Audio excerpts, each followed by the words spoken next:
আগে video guns তারপর দিয়ে কিছু কথা বল। লেংটা বাজার আখাউড়াতে কেল্লা বাজার বেলতলিতে লেংটা বাজার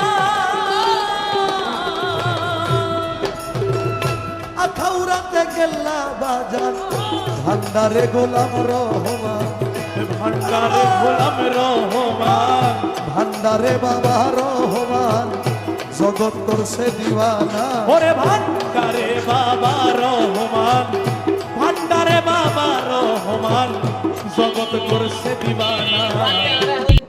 আচ্ছা হয় বা কোনো গান না কোনো শান না কি কোনো আগা মাথা কিছু আছে না আর এদের দরদারি কেন বলো তুমি এদের এইরকম বন্ডলের দরদারি কেন মানুষ বন্ডল তুমি বাজ দেখতে বুঝছো না এতে যে বন্ড ই মাঝবানার নাম বেশি বেশি চলত দেয় বন্ডই না বন্ডল তো সবসময় দূরে থাকবে।